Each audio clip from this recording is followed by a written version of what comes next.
Yeah, Coach. Okay. Just wanted to check see if you had an update on AJ and on your kicker situation. You are like a doctor, D-Lit. Nothing new right now. Obviously he suffered the injury, didn't come back in the game yesterday with the hamstring. I'll have better information when we start practice and we get to those days. You know how those things are kind of at the moment. So we'll get to that point and kind of figure out with AJ. Other than that, I think we came out the game pretty clean, and I'll let you go back to Bojangles. So go ahead and turn your mic back off, buddy. Other than the kicker, I'm thinking if he's got to go through waivers, he probably ain't gonna make it after making 5 of 5. What kicker goes to waivers? If Romo, because he's on the practice squad, I guess anybody could claim him. I don't know the logistics of his situation. No, that's a standard elevation. So just like all the people we standard elevate, they're on your team. A little bit different than back in the day. Like those rules all change. You get 3 standard elevations with guys. No different than we elevated David Seals. They don't go through the waiver claim situation. So it's a lot different than it used to be. Thank you. Hey, Rock, can you think of a time in your years in the league where so many of a rookie draft class made so many major plays in one single game together collectively? The closest was probably LA when we had that youth movement in 22 when we drafted BY. We drafted Kobe Turner, Kobe Durant. Some of those guys had to come in and play significant roles for us and do a similar. I wouldn't say as big as last night on a prime time stage like the guys went out there and played like yesterday. I thought James Pierce and Jalen Walker were outstanding up front, causing pressure, doing a bunch of different things, particularly Jalen Walker in the run game and in the pass game. James mostly showed up in the pass game, which was outstanding. And then the guys on the back end, Billy Bowman and Watt going out there doing exactly what we drafted them for, to get after the ball and take the ball away. I thought those guys have, shown steady improvement the last 2 weeks. I think these guys are getting better and better. They're fun to watch. They're fun to be around. Gave them all game balls today, man. They had a heck of a game and a big time moment. And I thought it was pretty special for those guys to enjoy that moment together. Zeno. Real quick, Coach. So clarify, what is the plan with the kicking situation? I mean, you're not going to carry 2 kickers into next week again, are you? You never know, Zeno. Right now it's such a different deal, Zeno, right now with the standard elevations that you got one on practice squad and you're able to keep him there. So you can kind of elevate that guy 3 times, like I mentioned before. Now, obviously, I have 2 more elevations. If I take it to that point, I can, but you want to make the right decision. You don't have to make any knee-jerk reaction, any knee-jerk decisions based off the results of yesterday or based off the results from week 1.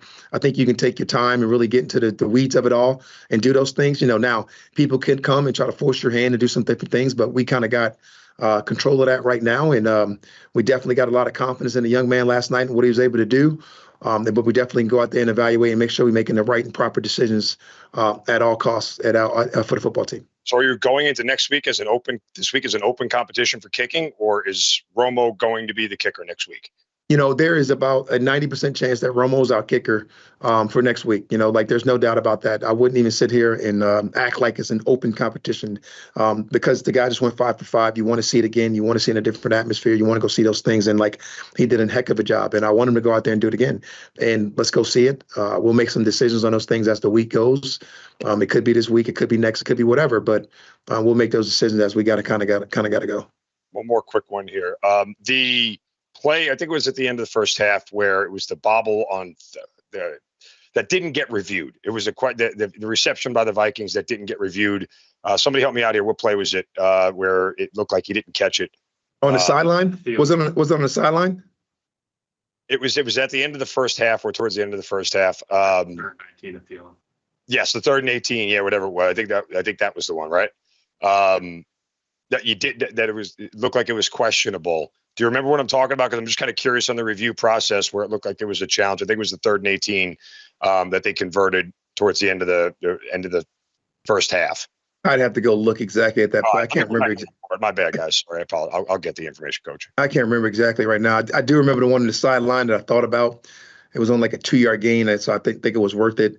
There was one that they called incomplete I knew that I was definitely going to look at if they didn't. They actually got it right in the grass.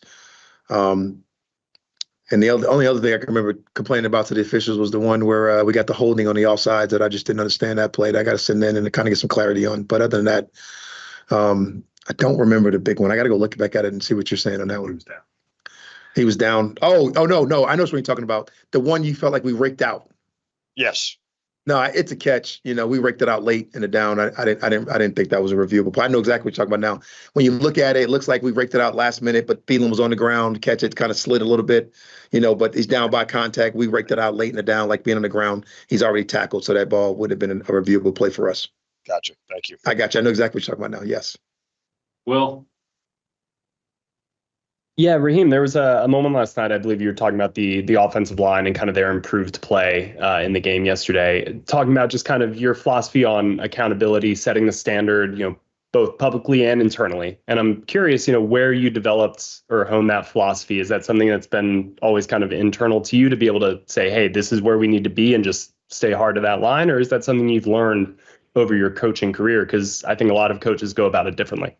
Well, I don't like to shy away from corrections or being able to talk to my guys the exact same way I talk to you guys. I like to give guys brutal, honest truth. A lot of people are really worried about those situations. A lot of times I'm pretty comfortable being uncomfortable. And that's a big part of what I want the team to be. I want us to be able to say we didn't perform at the level we want to, and we know we can do better. And that was a great example of those guys coming out showing us that they are better. It's not a lack of belief in the guys. It's more belief when you do tell them the absolute truth. And when I can tell you that we didn't play as well in whatever phase it was, I just feel like we'll respond better going out knowing that that's out the way. Hitting the elephant in the room right away, I think is something that we were able to address. And I think I got it from Joe Gardy, my college football coach, when we were in college. He hit us with brutal honesty. He used it with the method of a smile on his face, and it was never something that was demeaning or degrading, but it was always going to be honest, and it was always going to be his version of the truth. And it was up to us to go out there and prove him wrong. And I think that's what the O-line did last night. They went out and they showed me that they can be better, and they showed us that we can be better. They showed the city of Atlanta that they can be better, and they showed us what they're about, right? That was a pretty impressive performance by that up front group, those running backs, our tight end core. I mean, I think all those guys had a lot to do with it, even our receivers in the back end block, and I think that was just a big part of it. This group has a bunch of pride, and I'm proud of those guys for how they responded. Thank you, Raheem. Joe? Yeah, hey, Raheem, what do you see out of Mike? And, it's the first road game for the team of the season, and obviously in probably one of the loudest environments you can imagine with a home debut and a primetime game. Joe, that environment was unbelievable. That is a loud environment. That is a hostile environment. I love the beauty of it is to see, we were talking about it a bunch, right? We bring it up all the time, Joe, his poise, his calm under pressure. And it was on full display last night, particularly that first drive, we had an opportunity to go for in that 3rd and 1. We didn't get the play call in, and then he's able to go out there and handle it, take the penalty, kick to get the 3 points. But after that, man, able to just move down the field, execute the offense within the noise, execute the offense in the run game, keep the crowd somewhat quiet. When we did get into those 3rd down and extra long situations, be able to get out the huddle quickly enough to be able to get our emotions and things off, to diagnose what we want to diagnose, to get the information that he needs, be able to get that snap, be able to deliver it. Then at the end of the game, executing really those slow 4 minutes. And then even at the end of the half, when we got at the slow 2 minute, to be able to execute all of those different things on the road for a rookie, a 2nd-year quarterback in this, whatever game this is now, I thought was really impressive. How he played a clean game, really only missed one throw. That inside slant throw to Drake was one of the big time misses I thought he missed. There was some other throws that I thought he can make. I wouldn't necessarily call them misses, but he missed the slant. I'd like him to make the other plays that I know he's capable of making, but he played a really clean game. He kept the ball turnover free. He kept the ball for us under some adverse situations. He kept the ball for us and kept it moving in a positive direction to keep the crowd off of us. And I thought he did a nice job with that. And then, Raheem, you mentioned that holding call on Elijah that would offset the offside. Did you get an explanation on that at all? Because it seems to me like it would be like an unabated to the quarterback kind of situation if he had to hold him. That's what I was asking. That's what I was asking Joe at the time. That wasn't unabated. They didn't stop it. So therefore, there's a holding. So I just want to get some clarity there, what you should do, because for our guys, and we'll send that one in and kind of ask the league. But That was one of the things that we'll have questions about. We don't like to ask the questions, what's this holding? Is that, and pick on things, but like just some of the things, some of these teachable moments, I think some of the things that are worth talking about. Garrett? Coach, the offense did play pretty well in this game, but they did seem to struggle when they got down into the red zone. Now that you've had a chance to kind of watch the game, what were your impressions of what you saw from the offense when they got down in the red area? It was kind of the theme of the night. We did a really good job of running the football, and we had a chance to run it, and those opportunities to run it. We got down in the red zone in particular when we did go to, whether it be a pass situation, whether it was a drop, or whether it was something to get us off track. Those are the areas that we did not do such a great job in the red zone. And, like I could think about the off-track play that we had on the 1st and 15 or the 1st and 20, whatever it was, when Drake catches a nice slant and runs for 20 yards. That didn't happen in the red zone for us. We had the drop, or we had a bad play, a broken play. They were playing a too high coverage, and we had to run around and make a couple plays in different situations. So they did a nice job. I want to give Minnesota credit for some of their red zone defense, but we can execute better. We didn't do a great job in the red zone last night for sure. Fortunate enough for us, our defense held their team to almost the same poor play in the red zone, and it was able to work out for us. Bojangles? Bojangles. D-Led, I think that's you. All right. Yeah, Coach. What'll be as y'all turn the page and start moving on to the Panthers? Y'all had a big shootout with them last time. They tried to refortify their front up there, and Derek Brown's back. What are some of the issues as you all start getting ready for the Panthers on this week? Obviously we got to go look at the tape. It's a new year, new team, but they beat us last time. They make no mistake about it. They beat us last time with their quarterback and this head coach, this defensive coordinator and all those guys, and a lot of guys I got a lot of respect for, and look forward to playing them. And it's going to be a great game, and I can't wait to get out there and do it. We're going to go through our process like we always do, come up with our solutions, come up with ideas, go out there and try to execute it and try to get another win. Zeno, and then we'll close out with Zach. This is a play I do remember. I came prepared this time. So on the 4th down on the touchdown drive where they jumped off sides, were you actually planning on running a play there, or was you just trying to draw them off sides and going to set up with the field goal? That right there was the that was a no snap play. That play in particular. That was a no snap play. They jumped off sides, gave us a first down, but that didn't mean we did not have intentions to go for it or potentially call timeout and potentially go for it the second time. But that particular play was a no snap play.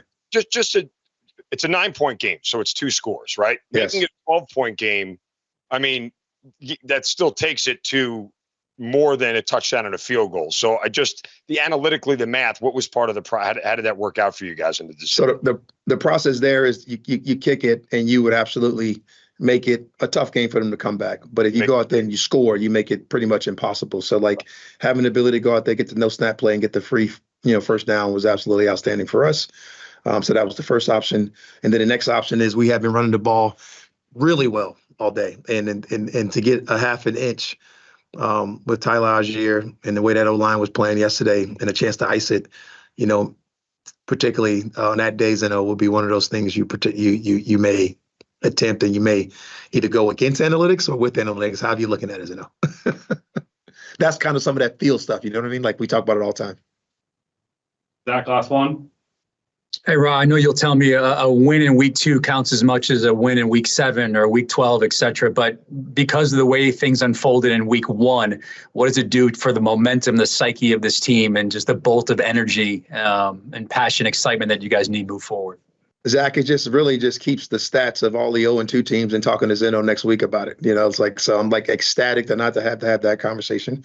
But it definitely, man, anytime you get a win, it's a chance to get out here and put it in front of your team. You learn from the lessons, the things you want to do better. You can be harder on yourself, whether it be a coaching standpoint, a player standpoint.